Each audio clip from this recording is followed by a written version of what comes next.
So why are you here? You know, we invited you here because it's a lifetime of work on my part, and also many others. You know, I've always searched for what we call a unified theory of everything human. Many of you, maybe in the sciences, know in physics, it has been a pursuit for so many scientists, from Einstein before and beyond, to look for a unified understanding of all matter in science, right? They're trying to blend it all together. That has never happened, but I believe for the first time in human history, we can have a unified understanding of the human condition, right? Which it needs to be taught to everyone, it needs to be taught to our children, and it fits in things like, why am I here? What is my purpose? What is my meaning?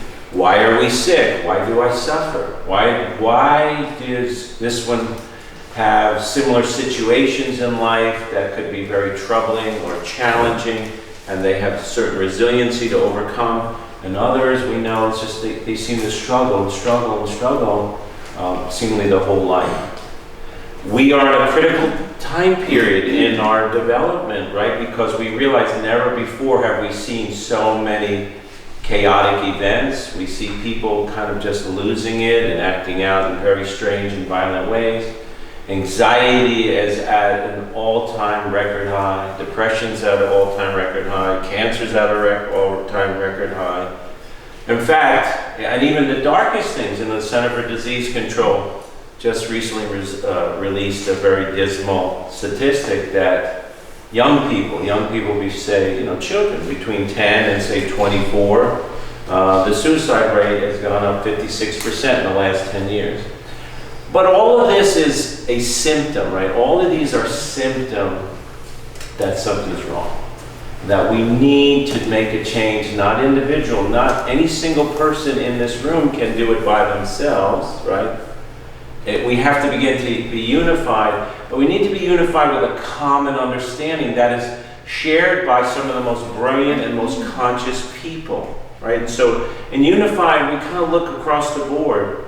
Rod, he's known me for some time, an amazing therapist, physical therapist, and he was around many years ago. Remember, Rod, when we first started to experiment with this particular therapy that had very light touches? One was network spinal analysis, one was craniosacral, but bizarre phenomena started to happen. We were able to see that people were, with just a very light touch or holding and very light sensory stimulation, that people would start to experience memories and emotions and involuntary movement. And he remembers that time. We were fascinated, like, why was this happening? It took a long time to even to engage the thing, right? And out of that bodywork school, there was some significant partners that played a difference that we feel really made a difference. And then those would be in the craniosacral, the network spinal analysis, John Barnes, different areas of that. But then in psychotherapy, you know, there's hundreds of different techniques in psychotherapy. You may or may not know that. And they've searched for a unified understanding in that too. And they look for they looked at different types of therapies. Okay, you do cognitive behavioral therapy, you do regression therapy, you do traditional Freudian therapy, but which one was actually better, right? Which one was actually better? And most of the time, they couldn't come up with a better because they saw one therapist seem to get better results than another therapist who was doing the same method or technique. Or I was doing this technique and I was getting better results, but there was somebody with another technique was also getting similar results. But what did they share in common?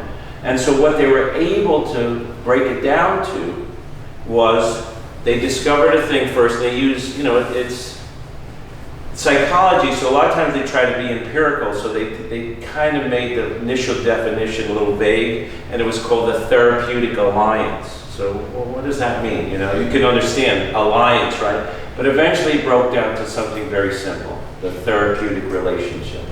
And what is a therapeutic relationship? Whether it's in psychology, whether it's with your friends, your neighbor, your family. It seems to be the same similar dynamic. It is that when you're engaging with somebody, the other person, in this case with the psychologist or psychiatrist, whoever that was, that the patient felt that they were seen, that they were heard, that the person was interested in them.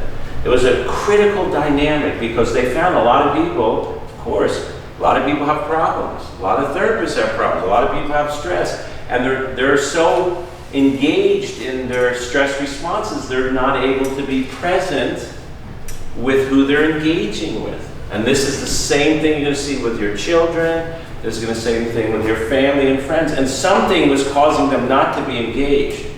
But when they were engaged, something, quote unquote, magical happened. The drug companies, of course, hated it because it's not something you could put in a bottle and sell, right? But there was something in the dynamic of two human beings, and they kept trying through the years to define what that was. But basically, is that that person feels that that person, the therapist who's doing the therapy, really cares about them and is really listening to them. And then magic happens also when people begin to express. That's the basis of psychology. That's the basic what Freud discovered, is that if people begin to express what was suppressed, and most of the time they don't even know what was suppressed, some type of healing begins to happen.